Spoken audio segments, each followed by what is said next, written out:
Find anything interesting?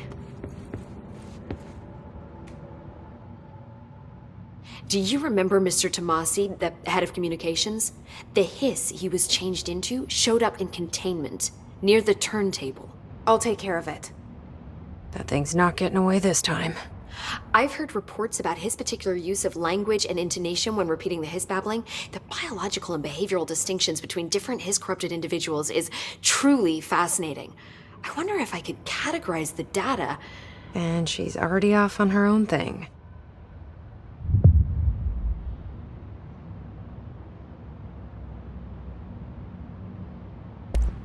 I've been seeing these Darling presentations all over. Seems like he enjoys the limelight. So you noticed, huh? When he recruited me out of college, he actually came to visit. He interrupted my physics course by shouting, not quite, Professor, and then marching down to the front of the class where he proceeded to berate the very idea of laws of thermodynamics. Hey, he's been a showboat all his life. Darling visited you in college? Yeah, he read a paper I'd published, came to recruit me for the bureau. I accepted and then spent years waiting for access to the confidential research that Darling promised me. And whenever I ask about my access level, he just mumbles that it's temporarily postponed and then changes the subject to the effect of entropy on luck. I wonder who else Darling hid his work from. Marshall? Trench?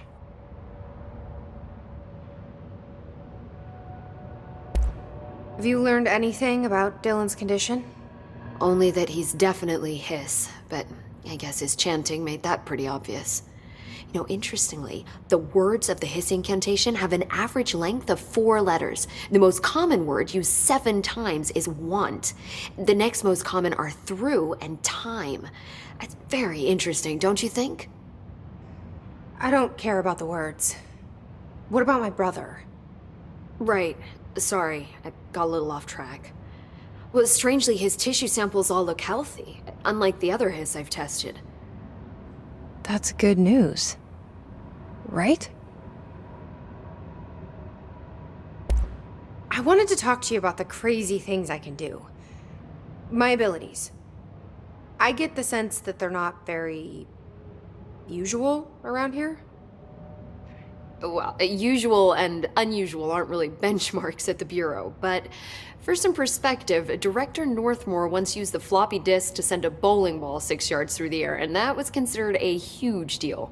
So compared to that, you are most certainly an outlier. An outlier. I like the sound of that. I should get going. Don't let me hold you up.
I should start looking for a new head of communications.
You're listening to America Overnight, now in our 29th year, lifting the veil between fiction and reality.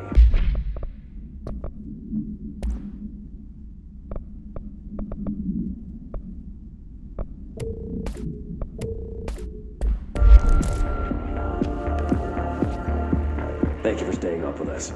I've been getting a lot of calls about this meteor in Sterling, Colorado. There are reports of a large spherical container that crash-landed in a field outside town. Some government people reportedly took it away. Now, we happen to broadcast from Colorado, and Sterling isn't far. I drove down myself to check it out with members of the America Overnight team. I don't need to tell you, it wasn't long before we found pieces of metal debris scattered in a field.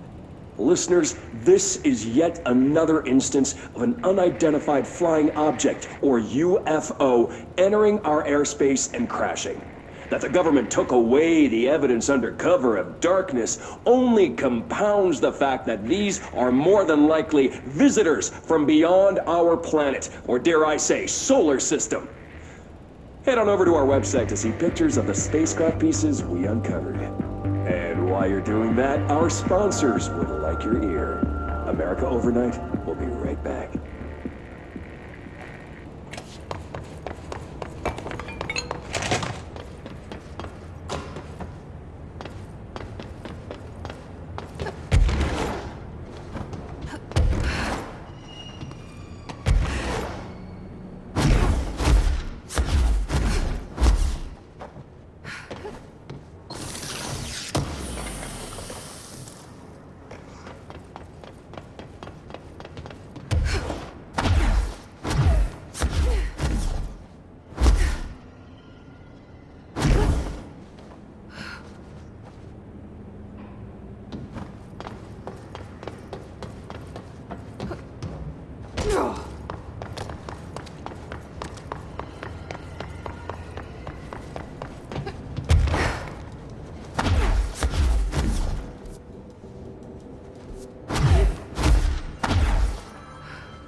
Need something? I took care of the Tommasi problem. Sorry, I forget he was a coworker. Don't apologize. That wasn't the real Tommasi. He died when the hiss got him. You're right. I just didn't want to be insensitive. Sentimentality is a weakness in situations like these, Jesse. That's Bureau 101. I don't think Emily's in danger of being called sentimental. I should get going. Don't let me hold you up.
Yeah.